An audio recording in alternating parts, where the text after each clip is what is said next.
Bueno, seguimos. Entonces decíamos que en ese 490 a.C., los persas envían una expedición que podríamos denominar de punitiva, porque no era una invasión, pero son detenidos en esa famosa batalla de Maratón. Bueno, no sé qué me dice Antonini. Que está esta historia de los 42 y unos 200 metros, que dicen que corrió este soldado ateniense Fípides para anunciar que habían vencido a los persas, ¿no? Por eso se corre el maratón, que en Tokio siempre ganan los keniatas o los etíopes el maratón. Es increíble. Bueno, pero está recordando que este soldado llega, avisa y muere, ¿no? Cuando llega. 10 años después, digo esto porque son digamos, las instancias fundamentales para entender el fenómeno griego. 10 años después ya no es una incursión punitiva, sino una invasión, que, bueno, la cantidad de soldados que traen los persas, que aparte es pluriétnico, ¿no? Hay fenicios, hay griegos, hay persas, hay de todas las... El imperio persa va desde la India hasta Turquía, ¿no?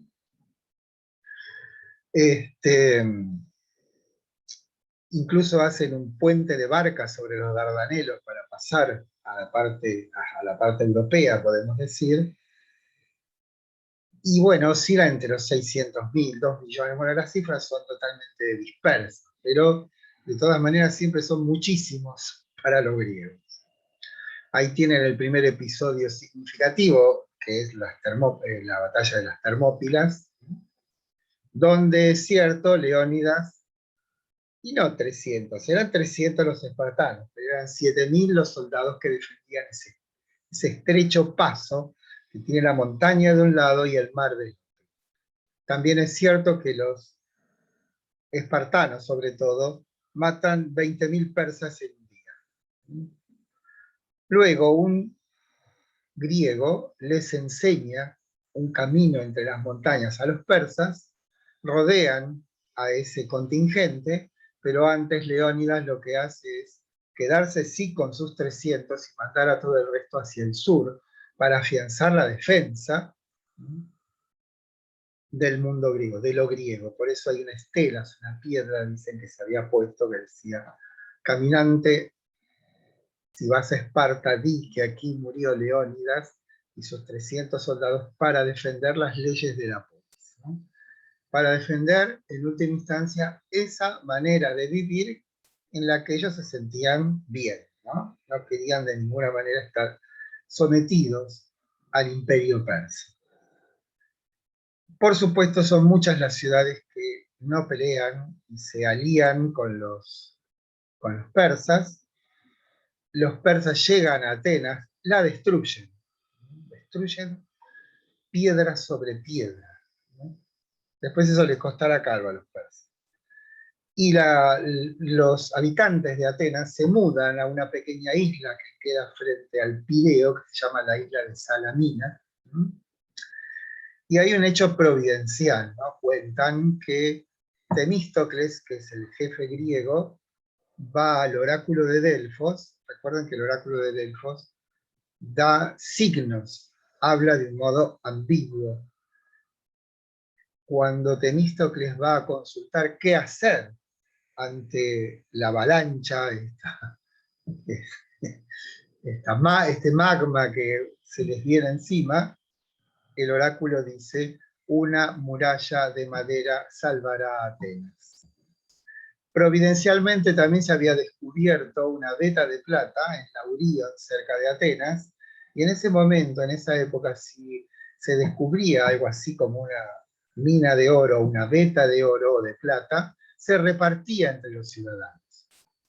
Entonces Temístocles insiste en que tomen esa plata y la usen para construir esos 270 triremes que serán decisivos en la guerra.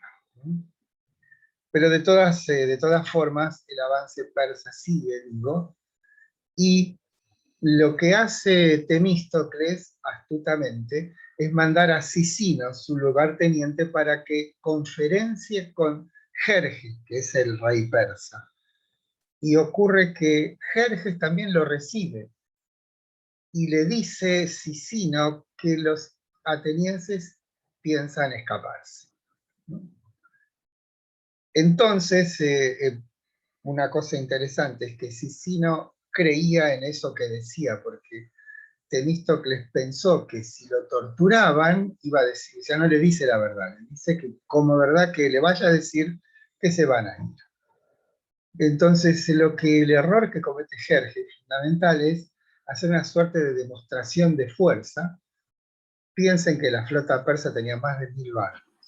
Esos 1000 barcos esos barcos no funcionan a vela. Funcionan a vela en el mejor de los casos. Y la razón es que no conocen las velas triangulares, que son las que nos permiten en zigzag ir avanzando, ¿no? Y por otra parte, esos barcos no tienen quilla, con lo cual una mala maniobra con las velas directamente los da vuelta, ¿no? Entonces, esto funciona, como digo, a remo. Y los remeros son como 300. Es enorme todo eso. Manejar esos barcos era muy complejo. Y el arma principal de esos barcos era un espolón, o sea, una especie de punta que iba delante de la proa y que se usaba para atacar y, digamos, chocar a los otros barcos y partirlos en dos. Bueno, todos estos detalles son muy interesantes para mí, me disculparán. El asunto es que después de esa demostración de fuerza petulante de Jerjes, como diciendo, ojo con lo que van a hacer, resultó que eso cansa a la gente, ¿no? A los remeros. Y al otro día, sí, lo que hace Jerjes, comete ese otro grave error, que es meterse en el estrecho entre la isla de Salamina y el continente. Y ahí es donde son, de pronto, la sorpresa fundamental en la guerra, atacado por la flota sobre todo de los... En realidad el almirante era Euribíades, que era un espartano. Pero bueno, lo que producen es una masacre. Directamente es una masacre. Dicen los persas eran pescados como atunes y se tiñe de rojo el mar, ¿no? Fue una masacre. ¿Por qué? Porque cuando son atacados, los primeros, digamos, la vanguardia persa, quieren retroceder y se chocan con los que vienen atrás. Entonces, bueno, un desastre, fue un verdadero desastre. Y esto se remata con un triunfo en la batalla de Platea, que es poco tiempo después, porque Jerjes, cuando ve el desastre de Salamina, se vuelve directamente, no sé si estaría en Susa o estaría en Persépolis, pero se vuelve, ¿sí? Y deja como lugarteniente, a su lugarteniente Mardonio, que era un griego, al mando de las tropas. En medio de la batalla de Platea, a Mardonio lo matan de un piedrazo, y eso volvió a desorganizar a los persas. ¿Qué pensemos? Era un ejército multiétnico, ¿sí? Y los griegos estaban defendiendo su país, podemos decir, su patria, ¿no? Ese es un elemento. Pensad en Afganistán, pensad en Vietnam, ¿no? Que como a veces los imperios no, con la sola fuerza no se puede ganar. Bueno, el hecho es que en el 480 y a partir del 480, digo, los persas dejan de ser un peligro. Sin embargo, los atenienses promueven una liga defensiva llamada Liga de Delos, que entre otras cosas tenía como principio la exigencia de que todos los pueblos que perteneciesen a esa liga depositasen en la isla de Delos dinero, armas, bueno, lo que fuese. Porque para prever una posible invasión, nueva invasión persa, que parece que a los persas ya no se les pasó más por la cabeza, pero sí lo que se entregaron muchas veces es a la intriga diplomática, al espionaje. Eh, no pensemos que lo que nosotros entendemos por patriotismo era lo mismo en esa época que ahora. El hecho es que, y ya estamos en el siglo V, en la época de Pericles, ¿sí? Que Pericles dice, ¿quién fue el estado que más sufrió por la invasión persa? Nosotros. ¿Quién fue, además, quien más hizo para vencer a los persas? Nosotros, dijo Pericles. Por lo tanto, no estaría mal que ese tesoro que está ahí ocioso se venga para Atenas. Y entonces esa exacción ilegal, podemos decir, por parte de Pericles y los atenienses, fue lo que financió lo que hoy vemos como las ruinas de la Acrópolis. La Acrópolis había sido, o todo lo que estaba en la Acrópolis había sido destruido por los persas. Entonces, en lo que hoy vemos como el Partenón, las Cariátides, los Propileos, todo eso que está en la Acrópolis de Atenas, fue hecho con el dinero no del todo pulcramente obtenido por Pericles de los depósitos de la Liga de Delos. Bueno, saben ustedes que cómo es la historia, ¿no? La Basílica de San Pedro, ¿cómo se financió? Con las indulgencias. En la Edad Media, y esto fue bueno, tuvo que ver con la Reforma Protestante, pero si uno se le había muerto un abuelito, ¿no? Que no estaba, se verifica, condenado al infierno, sino que estaba en el purgatorio, se le cobraba o se cobraba una determinada cantidad de dinero para que ese alma pasase del purgatorio al cielo. Y eso esas las llamadas indulgencias, que no era simplemente una cuestión de dinero, sino porque la iglesia decía poseer un determinado capital espiritual, y ese capital espiritual había sido provisto tanto por Jesús como por los santos.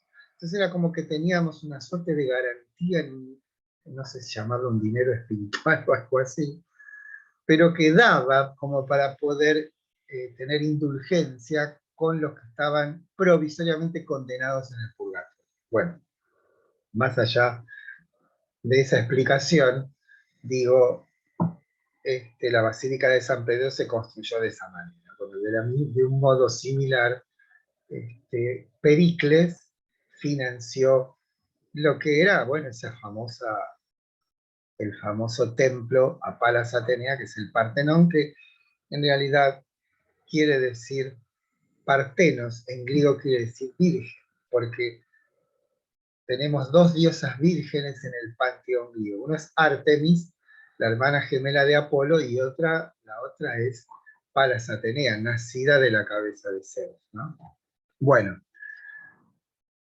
ese hecho, la victoria contra los persas, lo que dio a los griegos es obviamente una autoestima, e hizo que Atenas se transformase en la ciudad más importante del Mediterráneo en ese momento. Y con su importancia, lo que hizo fue atraer a muchísimas personas de otras ciudades para instalarse y dedicarse al comercio, a la industria.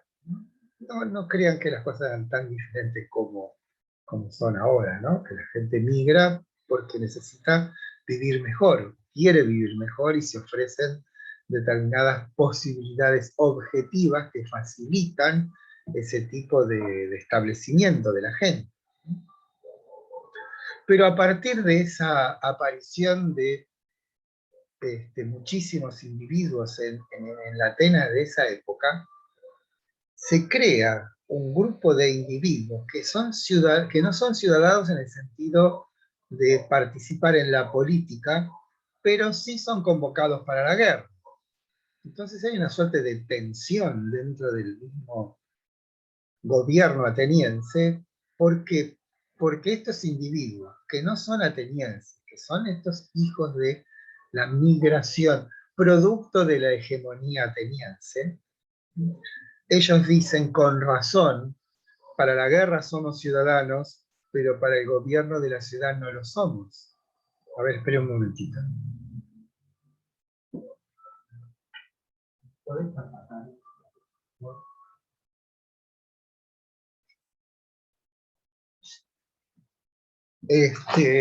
Eso se llamó la reforma Oplita. Oplita es el nombre que llevan los soldados griegos de infantería.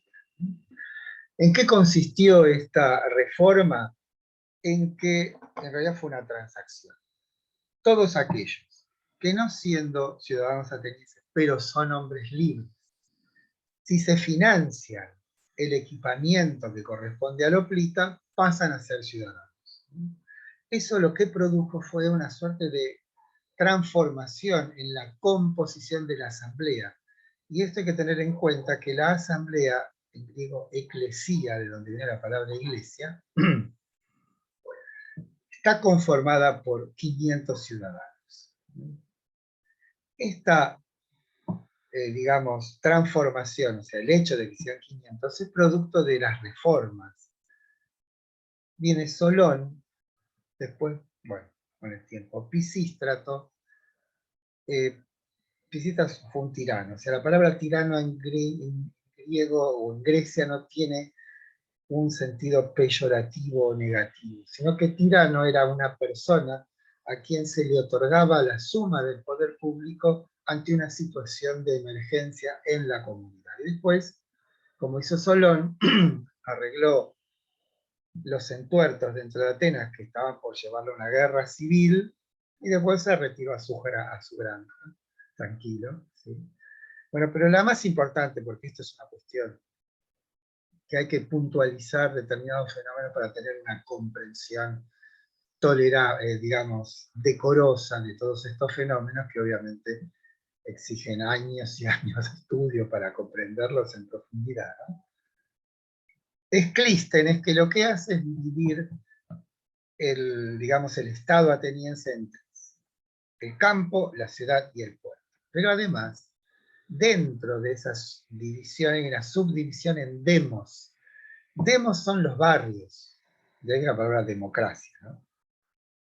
Y acá lo más importante, divide estas tres fracciones con un criterio geométrico. Entonces lo que hace es debilitar la gravitación de las familias ricas. ¿Por qué? Porque dejan de pertenecerle en un demos determinado un grupo de ciudadanos. O sea, los ciudadanos pasan a tener otro modo de convergencia dentro de esos demos, de esos, vamos a decir, como si fuera Caballito, Flores o Lomas de Zamora, ¿no? Y otro elemento importante es que los que representan al demos no son elegidos, sino que van por sorteo. Esto es el hecho de yo pertenecer a la asamblea. Esto es de participar en el gobierno de la ciudad. Esto es de participar en la formulación de las leyes y de su ejecución, además de tener funciones judiciales. No voy porque me votan mis compañeros o mis conbarriales o los que pertenecen a mi propio demo, sino que por sorteo. O sea, participar del gobierno es una carga pública, una obligación. Bien. Esto, digo, cambia la composición de la asamblea, que, como ocurría en todos estos lugares, siempre estaban participando de la asamblea, esto es de tareas legislativas, ejecutivas y judiciales, los mismos, o sea, como el Senado romano, que eran solamente los ricos. Pero aquí esto como entonces se diversifica, se vuelve plural la composición de la asamblea. Pero inmediatamente de esa nueva composición ocurre otro fenómeno muy particular, y es que, dado que, sobre todo en Atenas, la gravitación de la palabra, la aptitud, la destreza en el uso de la palabra resulta ser decisivo para cuestiones políticas, esto es, asociadas al poder, estos nuevos ricos que ascienden a posiciones de, podemos decir, de gobierno, carecen de la aptitud que sí tenían los atenienses para desenvolverse en el mundo de la asamblea. Entonces, ¿qué es lo que hacen? De un modo pragmático, contratan profesores. ¿Para qué? Para que les enseñen a hablar, para que les enseñen a argumentar. Esos son los sofistas. Los sofistas son profesionales de la palabra, podríamos decir, que en ese momento resultaba ser un elemento básico, esencial, para tener un buen desempeño político. ¿Qué le enseñan? Algo que ya nombramos, retórica y dialéctica. Retórica es el arte de convencer a muchos, de hablar a muchos, y la dialéctica es el arte de la conversación, de la disputa del abogado, ¿no?, con el fiscal, podemos decir, o el fiscal con el abogado, ¿no? Hay una historia muy graciosa que exhibe el procedimiento sofístico, y es el sofista, mejor dicho, el discípulo le dice a su maestro, sofista, no te voy a pagar, no tengo dinero. Y entonces el maestro dice, sí, me vas a pagar cuando ganes tu primer pleito. No, no te voy a pagar, porque mi primer pleito va a ser contra vos. Si pierdo, no te voy a pagar porque no me enseñaste bien. Y si gano, tampoco te voy a pagar. Con ese tipo de argumentaciones fascinaba además a los atenienses, que ponían a los sofistas digamos, en puestas en escena donde discutían sobre todas las cuestiones. Y el ejemplo más claro de esta, digamos, de lo que provocó, la revolución que provoca la aparición, no exactamente de los sofistas, sino los sofistas son una consecuencia de determinada situación, ¿no?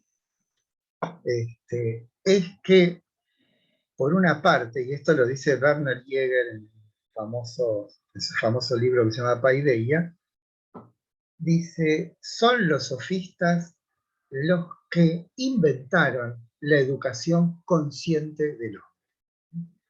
¿Qué entendemos por educación consciente? Una educación donde esta no significase simplemente la transmisión de determinados saberes prácticos de padres a hijos, sino que, y lo esencial está aquí, en la medida que el asunto del aprendizaje de los sofistas es el lenguaje, y en el lenguaje, podemos decir, está todo el universo que nos es asequible a los humanos. El manejo del lenguaje, la destreza en la utilización del lenguaje, resulta ser no solamente decisivo en la cuestión del poder, sino en lo que hace a una toma de conciencia de las posibilidades del saber para la humanidad, ¿no?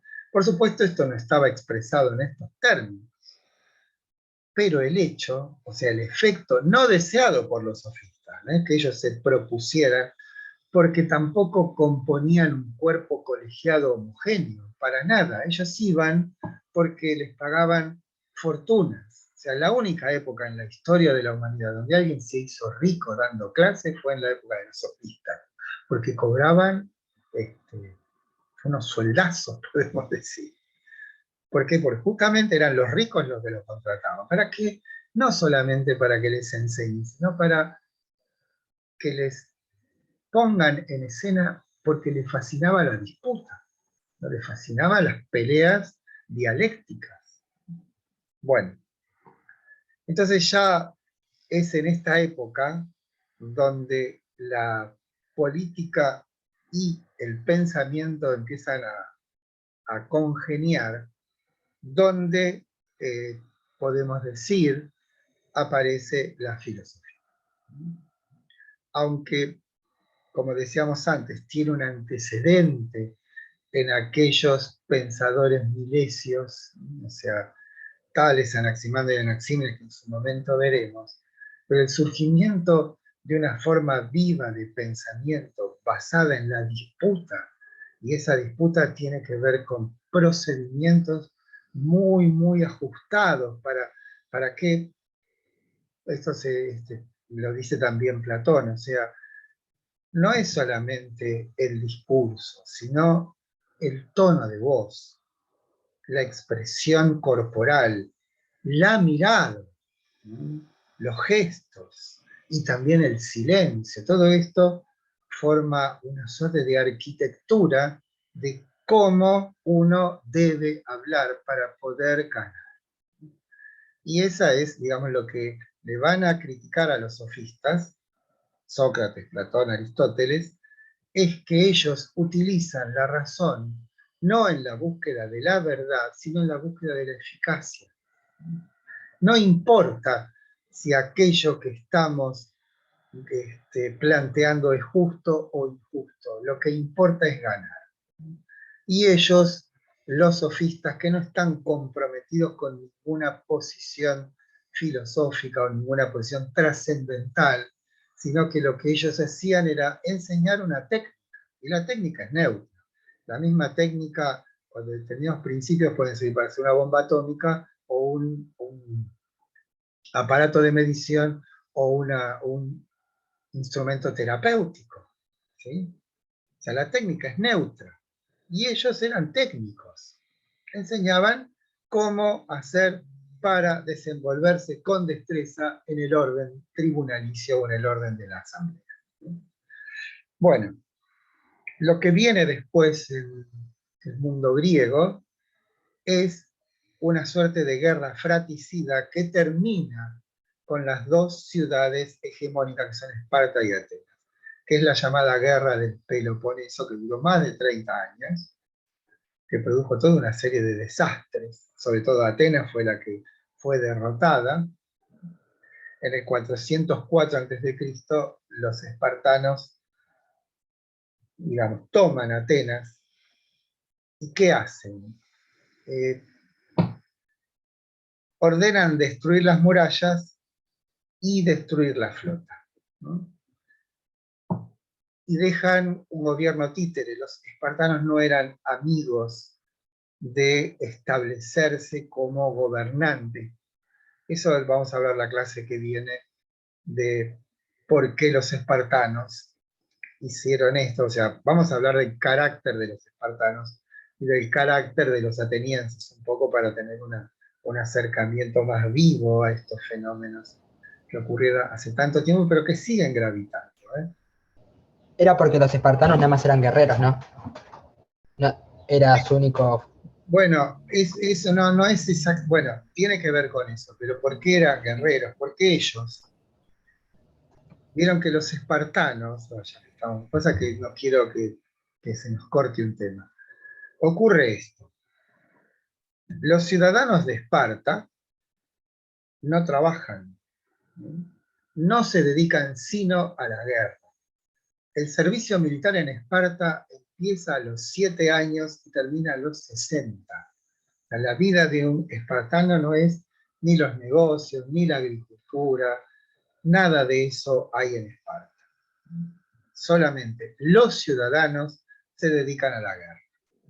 Y las mujeres a ser esposas de los guerreros para tener hijos que también sean guerreros. Pero eso tiene un costo porque ellos tienen sometido a un pueblo completo, los que llaman los ilotas, ¿no? Ellos son los que trabajan, los que producen y los que sostienen. Y por otra parte, dado que son un pueblo, están siempre en estado de conspiración. Los espartanos, que eran gente muy cruel en cierto sentido, cuando veían que un niño ilota tenía alguna destreza, alguna habilidad, alguna relevancia, lo mataban directamente.